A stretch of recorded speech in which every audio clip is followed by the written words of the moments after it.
ചൈനയ്ക്കുമേൽ വീണ്ടും 100% തീരുവ ചുമത്തിയിരിക്കുകയാണ് ട്രംപ്. അപ്പോൾ ട്രംപിന്റെ വിദേശ രാജ്യങ്ങളോടുള്ള നിലപാടിൽ മാറ്റമൊന്നും വന്നിട്ടില്ലല്ലേ?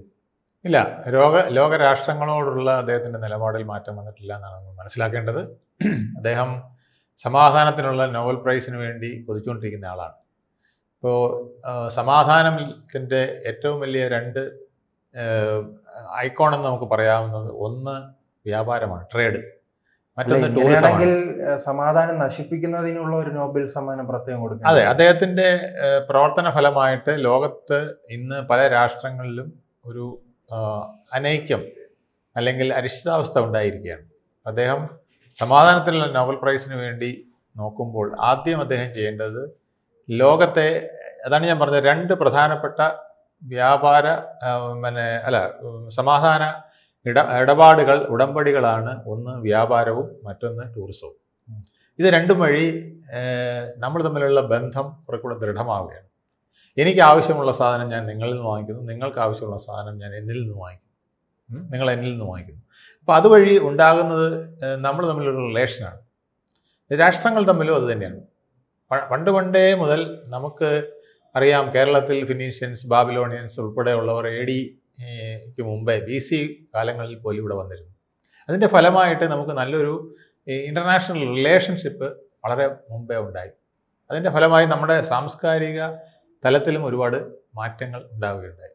ഇത് ഉണ്ടാകണമെങ്കിൽ നല്ല ട്രേഡ് റിലേഷൻഷിപ്പ് വേണം. പിന്നെ ഒന്ന് ടൂറിസമാണ്. നമ്മൾ ഒരു രാഷ്ട്രം പോയി സന്ദർശിക്കുക, അവിടുത്തെ ആളുകൾ എങ്ങനെയാണ്, അവരുടെ ജീവിത രീതി എങ്ങനെയാണ്, അവിടെ എന്തൊക്കെ പ്രകൃതി ഉണ്ട്, ഇത് കാണുമ്പോഴും നമുക്ക് അവരുടെ സാംസ്കാരിക തലവുമായിട്ടൊരു ബന്ധം, ഭൂമിശാസ്ത്രവുമായിട്ടൊരു ബന്ധം ഒക്കെ വരുമ്പോഴും നമുക്ക് ആ രാജ്യത്തിനോടൊരു സ്നേഹം, മമത ഒക്കെ ഉണ്ടാവും. അവരെ അംഗീകരിക്കാനുള്ളൊരു മനസ്സ് ഒക്കെ ഉണ്ടാവും. അപ്പോൾ ഈ രണ്ട് സാധനങ്ങളിലും അദ്ദേഹത്തിന് യാതൊരുവിധ സങ്കല്പവും ഇല്ല. അദ്ദേഹം ട്രേഡിനെയും ടൂറിസത്തെയും കാണുന്നത് വെറും കഴുത്തറപ്പൻ. ഈ 100% ചൈനയ്ക്ക് എന്തെങ്കിലും പ്രതിസന്ധി ഉണ്ടാക്കുമോ തീരുവ? ചൈനയ്ക്ക് ചില കാര്യങ്ങളിൽ പ്രതിസന്ധി ഉണ്ടാക്കും. കാരണം ചൈനയുടെ ഒരു വലിയ മാർക്കറ്റാണ് അമേരിക്ക.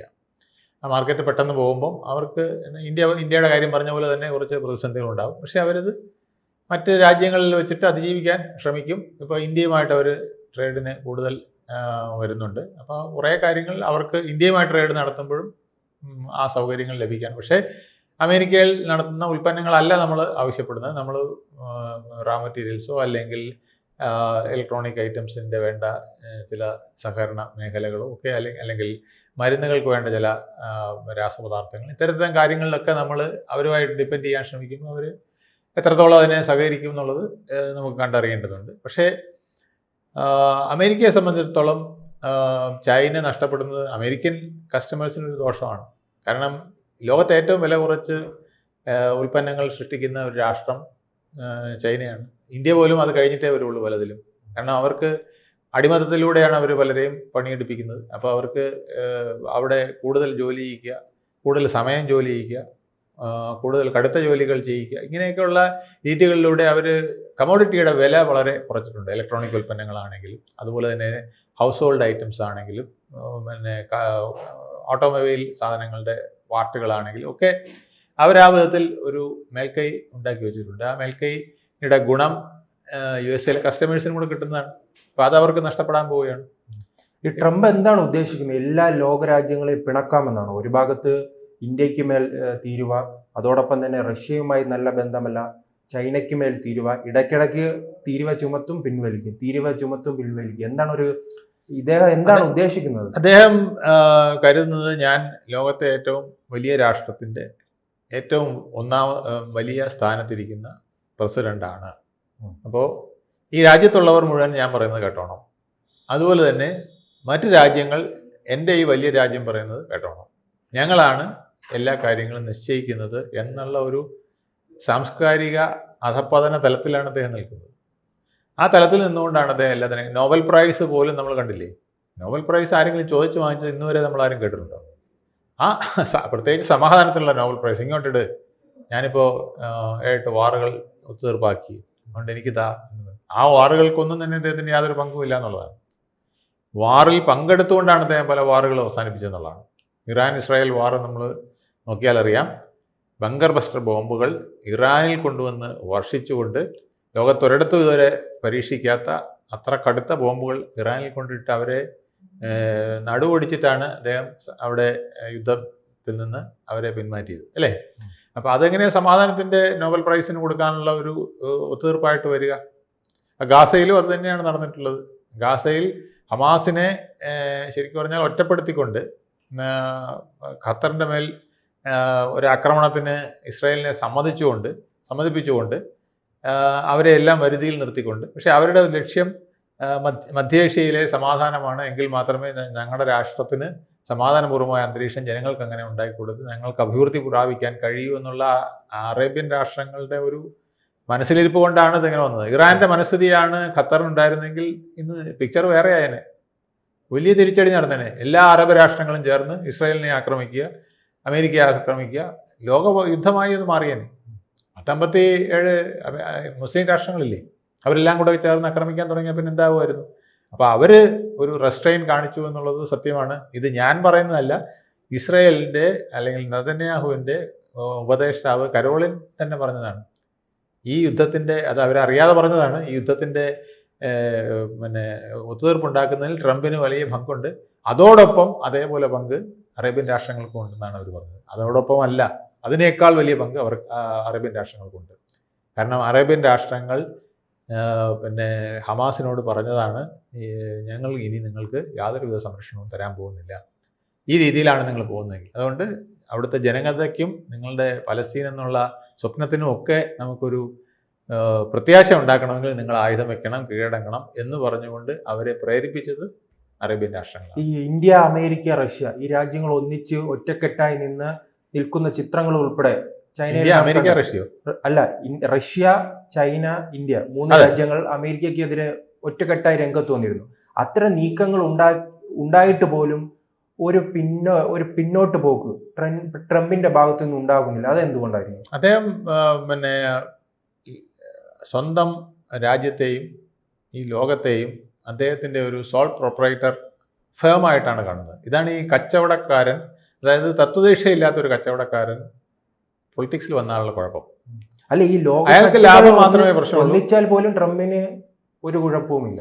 അല്ല, അത് ട്രംപ് ഒരു കാര്യം അറിയാം, ഇപ്പം ലോകത്തെ പല രാഷ്ട്രങ്ങളും ഇപ്പം ഒരു വലിയ യുദ്ധത്തിനൊന്നും വരില്ല.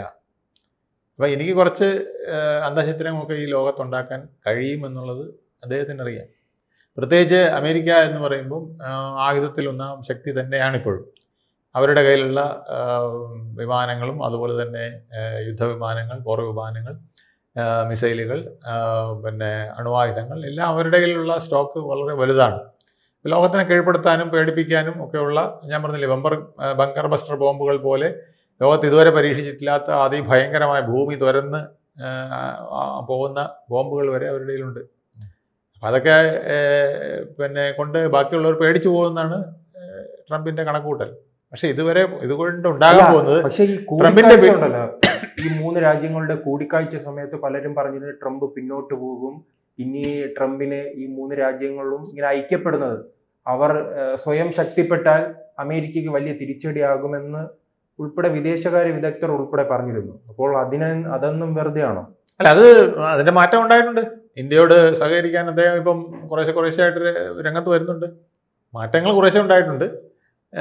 ചൈനയെ അവർക്ക് സഹകരിപ്പിക്കണമെന്നുണ്ട്. പക്ഷേ ചൈനയുടെ പോളിസി വളരെ ഫേമാണ്. അവരെ സംബന്ധിച്ചിടത്തോളം ഫേമെന്ന് പറഞ്ഞാൽ എങ്ങനെയാണോ ട്രംപ് പെരുമാറുന്നത് അതുപോലെ തന്നെയാണ് ചൈനയുടെ നയം. ഞങ്ങളുടെ രാജ്യത്തിന് എന്താണോ ഗുണകരം അത് മാത്രമേ ഞങ്ങൾ ചെയ്യൂ എന്നുള്ളതാണ് ചൈനയുടെ നയം. ഇത് തന്നെയാണ് ട്രംപിൻ്റെ നയവും. അമേരിക്ക ഫസ്റ്റ്, ഞങ്ങൾക്ക് ഗുണകരമായത് മാത്രമേ ഈ ലോകത്ത് സംഭവിക്കാവൂ. അങ്ങനെ ഒരു ട്രേഡ് നടക്കില്ലല്ലോ. ട്രേഡ് എന്ന് പറഞ്ഞാൽ എന്താണ്? പണ്ട് തന്നെ നടത്തുന്നത് എങ്ങനെയാണ്? Barter system. നിങ്ങൾ എൻ്റെ കയ്യിലിരിക്കുന്ന സാധനം നിങ്ങൾക്ക് വേണമെങ്കിൽ അതിൽ നിന്ന് കുറച്ച് തരിക, നിങ്ങളുടെ കയ്യിലിരിക്കുന്ന കുറച്ച് സാധനം എനിക്കും തരിക. ഇതായിരുന്നു ബാർട്ടർ സിസ്റ്റം ഉണ്ടായത്. പിന്നെ അതിന് പകരം നമ്മൾ കോയിൻസ് ഉണ്ടാക്കിയത്. നിങ്ങൾക്ക് വേണ്ടതും മറ്റൊരാൾക്ക് വേണ്ടതും ഒക്കെ എളുപ്പത്തിൽ കൈമാറ്റം ചെയ്യുന്നതിനാണ് ഈ കോയിൻസ് ഉണ്ടായത്. അപ്പോൾ കറൻസി വന്നു.